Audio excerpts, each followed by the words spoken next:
الصوم لله يجزي كيف شاء به نحمدہ و نصلی علی رسولہ الکریم اما بعد۔ معزز خواتین و حضرات، السلام علیکم ورحمۃ اللہ وبرکاتہ۔ ایک آدمی نے سوال کیا ہے کہ قربانی کا گوشت غیر مسلم کو دینا جائز ہے یا نہیں۔ یاد رکھیے، غیر مسلم کی 3 قسمیں ہیں۔ ایک غیر مسلم اہل کتاب ہے جس میں یہود اور نصارہ آتے ہیں۔ ایک غیر مسلم ہندو، سکھ، داریہ یا باقی جو بھی دنیا میں مذاہب ہیں، جو کسی آسمانی کتاب کو نہیں مانتے، وہ سارے اس کیٹیگری میں شامل ہیں۔ تیسرا غیر مسلم ہے آج کے زمانے میں مرزائی، قادیانی۔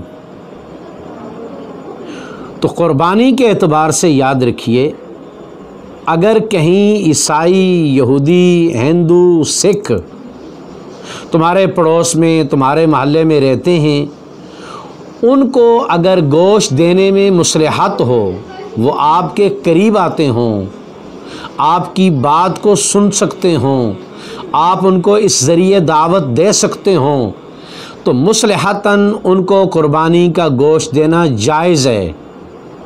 صرف جواز ہے، ضروری نہیں، وہ بھی کسی مصلحت کے تحت۔ اور مصلحت سے مراد بھی دینی مصلحت ہے، دنیاوی نہیں۔ بہتر، افضل یہ ہے کہ غرباء، مساکین، مسلمانوں میں تقسیم کیا جائے۔ اور دوسرا مسئلہ یہ ہے کہ کافر کی جو تیسری قسم ہے، جس کو مرزائی کہتے ہیں، مرزائی کو قربانی کا گوشت نہیں دیا جا سکتا۔ مرزائی کے ساتھ لین دین درست نہیں ہے۔ مرزائی کو نہ چیز بیچی جا سکتی ہے، نہ مرزائی کو چیز خریدی جا سکتی ہے۔ ہدیہ کرنا، ہبہ کرنا، یہ تو بہت دور کی بات ہے۔ اور یہاں وہ بات بھی آپ کہہ سکتے ہو کہ جی اگر مصلحت ہو تو کیا مصلحت کے تحت مرزائی کو گوشت دیا جا سکتا ہے کہ نہیں؟ تو یاد رکھنا، سانپ وہ آدمی پکڑ سکتا ہے جس کو سانپ کا منتر آتا ہو۔ مسلمانوں کی اکثریت ہے، اور یہ بات تجربے سے ثابت ہے کہ اکثریت والے ہمیشہ دلائل کے اعتبار سے غافل ہوتے ہیں، لا علم ہوتے ہیں، اور اقلیت ہمیشہ اپنے دلائل کے اعتبار سے ہر وقت مسلح ہوتی ہے۔ مرزائی کا بچہ، جوان، عورت، بوڑھا، وہ اس کی تربیت مکمل ہوئی ہوتی ہے۔ مرزائیت کے نظریے کے اوپر ان کی تربیت ہوتی ہے۔ وہ چونکہ ان کے لیے باقی دین کا مسئلہ ہے ہی نہیں ہے، ان کے لیے تو صرف مرزے کی تبلیغ کرنا لازم ہے، اس کی نبوت کے دلائل دینا اور اس کے لیے لوگوں کو قائل کرنا ان کا ہر آدمی ٹرینڈ ہے۔ اور ہماری اجتماعیت کا یہ حال ہے کہ ہماری اجتماعیت اس حوالے سے اس طرح ٹرینڈ نہیں ہے۔ تو لہٰذا جب آدمی ٹرینڈ نہیں ہے، تو لہٰذا ایسا آدمی اگر اس کے ساتھ تعلق قائم کرے گا دعوت کی نیت سے، تو وہ اس کے لیے بہتر نہیں ہوگا۔ میری بات کو اچھی طرح سمجھ لینا۔ تو مرزائی کو بھی مصلحتاً بھی دینا جائز نہیں ہے، محلے دار اور پڑوسی کی حیثیت سے دینا بھی جائز نہیں ہے۔ کوئی دنیا کی صورت نہیں کہ مرزائی کے ساتھ کوئی معاملہ کیا جا سکے۔ مرزائیت کا معاملہ احکامات کے اعتبار سے باقی کافروں سے بالکل مختلف ہے،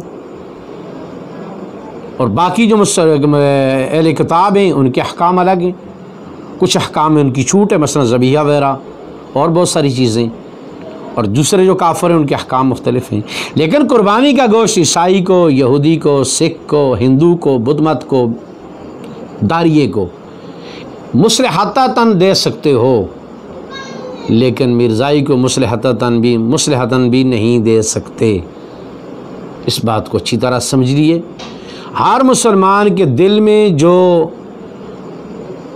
بغض ہے، کیونکہ دونوں چیزیں دل میں ہوتی ہیں، محبت بھی دل کا خاصہ ہے، بغض بھی دل کا خاصہ ہے، تو محبت میں سب سے پہلا جو فرد ہے جس کے ساتھ محبت کی انتہا ہے وہ محمد رسول اللہ ہے، اور بغض میں جو ابتدا ہے وہ مرزائیت ہے، کیونکہ یہ ہمارے نبی کی ختم نبوت کے ڈاکو ہیں، یہ ہمارے نبی علیہ السلام کی ختم نبوت کے غدار ہیں، اور بحیثیت پاکستانی یہ پاکستانی آئین کے بھی غدار ہیں، یہ آئین کو تسلیم نہیں کرتے۔ تو لہٰذا مرزائی کے ساتھ معاملہ الگ ہے، اس کو لین دین کرنا، ہدیہ تحائف دینا، یہ چیزیں قطعاً جائز نہیں ہیں، اچھی طرح سمجھ لیجئے۔ السلام علیکم ورحمۃ اللہ وبرکاتہ۔